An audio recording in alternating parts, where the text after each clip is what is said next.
สบายดีพี่น้องสบายดีเมื่อสุขูสุคนสบายดียามเศร้าๆนะพี่น้องเนาะอ่าเบาแก้วกามื้อนี้กาอ่ามาเข้าสวนมันเนาะพี่น้องเนาะแต่ว่าตอนนี้เบาแก้วก็ยังอยู่ป่าแล้วก็อยู่ดงเนาะพี่น้องเอ้ยอ่ากำลังมาฮอดดงนะพี่น้องเอ้ยใกล้สิฮอดสวนมันแล้วพี่น้องเอ้ยแต่ว่าเบาแก้วกา มาเฮ็ดเวียกของบ่แก้วมื้อนี้เนาะพี่น้องเอ้ยเพราะว่าบ่แก้วบ่ได้ขึ้นไปหาน้องสายฟ้ามื้อนี้เนาะแต่ว่าน้องสายฟ้าเพิ่นก็โทรหาบ่แก้วว่าบ่แก้วเจ้าสิขึ้นมาอยู่บ่ขึ้นมาหาน้องว่าบ่แก้วก็เลยว่าโอ้บ่ได้ขึ้นมาบ่ได้ขึ้นไปเด้อน้องลาเด้อเพราะว่าบ่แก้วก็ค่าเวียกเนาะพี่น้องเอ้ยก็คือฮู้แล้วพี่น้องอ่าบ่แก้วเนาะสุขเสาร์ ทิศเนาะพี่น้องถือว่ามาเฮ็ดเวียกของอ่าตัวเองเนาะพี่น้องเอ้ยเฮ็ดเวียกครอบครัวกะประมาณนั้นล่ะพี่น้องเอ้ยแต่ว่าสำหรับมื้อนี้บ่าวแก้วเข้าอ่าสวนมันเนาะพี่น้องมาตัดลำมันแล้วก็สิกลพร้อมเนาะพี่น้องเอ้ยอ่าฮอดฤดูการเก็บเกี่ยวของมันเนาะพี่น้องเอ้ยเพราะว่าอ่าอ่าเจ้านายผู้ที่รับซื้อมันแห้งมันดิบนี่เพิ่นกับเปิดร้านแล้วพี่น้องเอ้ยรับซื้อโดยเฉพาะแล้วพี่น้องแต่ว่าเราแก้วกับก้นเนาะพี่น้องเอ้ยเข้าส่วนมันเนาะพี่น้องโอเคเนาะพี่น้องเนาะติดตามครับติดตามชมสองเบาแก้วชาแนลคือเก่าพี่น้องเอ้ยขอโทษขออภัยที่ว่าผิดพลาดแล้วก็ขอโทษแล้วก็ขอทางFC ผู้รับเบิ่งรับชมขออยู่ดีมีแห้งเนาะพี่น้องเอ้ยเพราะว่าบ่เกี่ยวกับสิเข้าส่วนมันเลยคืนนี้เนาะ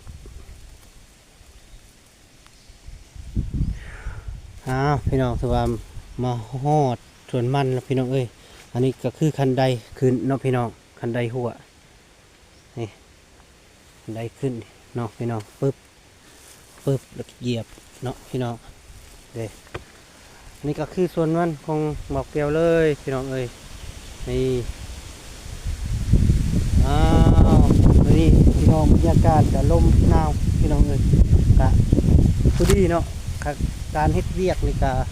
พอดีเหมาะเจาะเนาะพี่น้องเนาะคือว่ามีลมเน่แล้วก็มียังเน่เนาะพี่น้องเนาะนี่ส่วนมันเนาะพี่น้องมันกะบ่อยากงามปานใดปีนี้เนาะพี่น้องเพราะว่ามันหญ้าท่วมก่อนเนาะกะเฉพาะส่วนมันกะบ่ได้หลายพี่น้องเอ้ยประมาณ2-3 เฮกตาร์นี่แหละพี่น้องเอ้ยประมาณนั้นแหละโอ้เขาไปพูเนาะพี่น้องเนาะ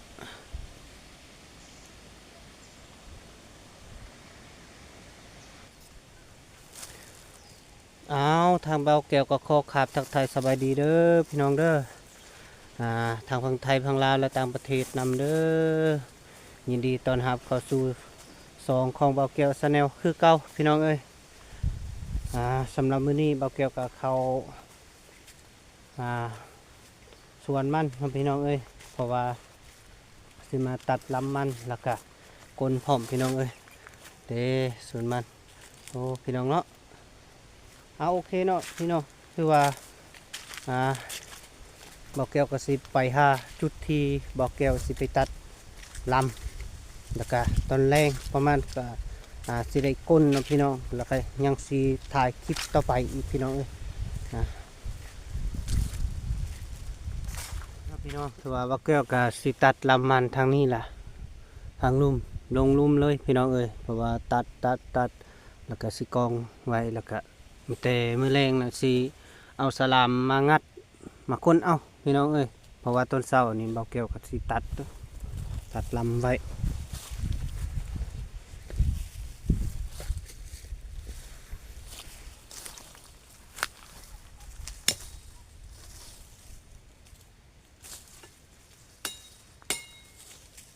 ราะว่าเฮาตัดซำนี้เนาะพี่น้องเวลาเฮางัดมันสบายเอาอันสลามงัดขึ้น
ลำเฮาต้องเนียนคักเนาะพี่น้องเพราะว่าเฮายังสิไปปลูกใหม่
เวียกแต่ละมื้อ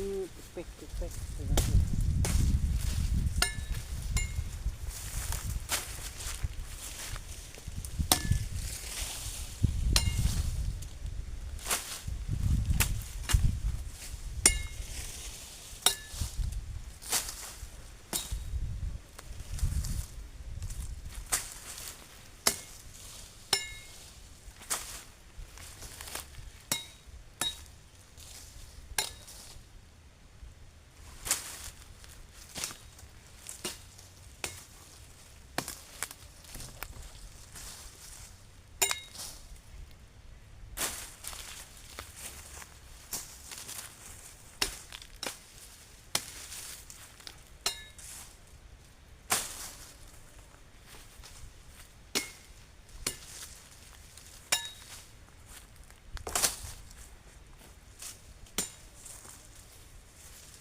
ตัดลำมันน่ะบ่ได้ยากพี่น้องเอ้ย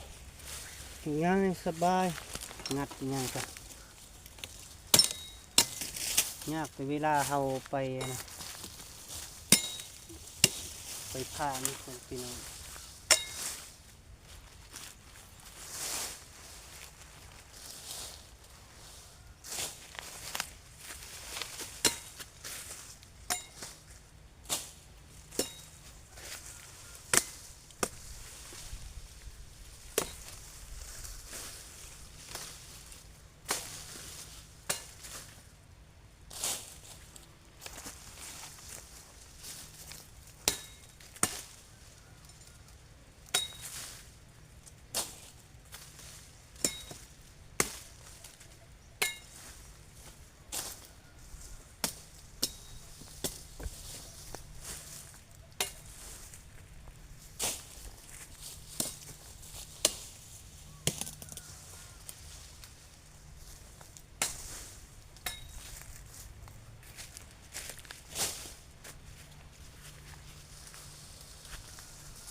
ที่ตัดเลยพี่น้องเอ้ยเพราะว่าเมื่อยเติบพี่น้องเอ้ยการเฮ็ดเวียกก็ได้แต่ว่าที่นี่มีบรรยากาศแบบมีลมเย็นๆหน่อยนึงพี่น้องเอ้ยการเฮ็ดเวียกก็มันกระตุ้นของเฮาเนาะ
เบาแก้วสิตัดอีกครั้งนี้แล้วก็แล้วเนาะพี่น้องถือว่าเบาแก้วก็สิกลับมือเอาอันสลามเนาะเพราะว่าสิมางัด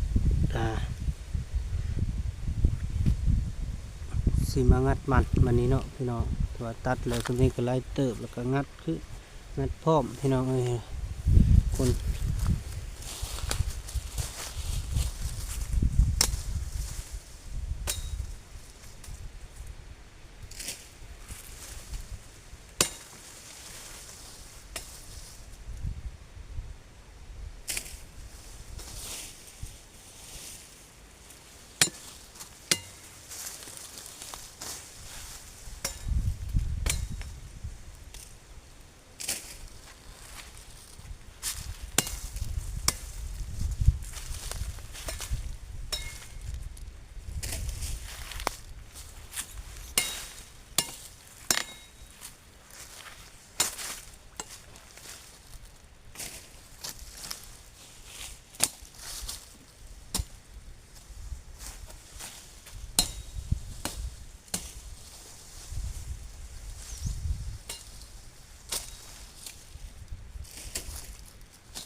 อันนั้นพี่น้องคือว่าเบาแก้วก็ตัดเรียบลำมันก็ประมาณกว้างก็ประมาณ4ก็ไล่เติมเนาะพี่น้องเนาะถือว่าเบาแก้วก็ที่ใดที่บ่ถูกก็ขอโทษขออภัยเด้อทั้ง4เฮาเพราะว่าเบาแก้วก็ตัดลำมันก็แล้วล่ะพี่น้องเอ้ยแต่ว่ามีแต่เบาแก้วสิลุกไปเอาสลามเนาะสิมางัดเนาะพี่น้องมากลเอาเนาะพี่น้องเนาะโอเคเนาะทาง FC ที่ครับเบิ่งรับชมแล้วก็อย่าลืมกดไลค์กดแชร์กดติดตามของชีวิตของเบาแก้วเนาะพี่น้องเนาะคือว่าคลิปของเบาแก้วก็สิโจลงสำนีก่อนเนาะพี่น้องเนาะคือว่าติดตามตอนต่อไปเป็นจังไดเนาะเบาแก้วก็ยังสิถ่ายคลิปต่ออีกพี่น้องเนาะนี่พี่น้องเอ้ยเพราะว่าหลังจากเขาตัดแล้วเขาต้องงัดขึ้นเนาะต้องกลขึ้นเนาะพี่น้องเพราะว่าคันเฮาปะแล้วก็มันเป็นนั้นยางมันที่ออกเบิดเนาะพี่น้องเนาะนี่เฮ็ดแบบนี้เนาะก็ตามเนาะพี่น้องเนาะถือว่าขออยู่ดีมีแฮงเด้อคลิปเบาแก้วก็โจลงสมีก่อนเนาะพี่น้องเนาะ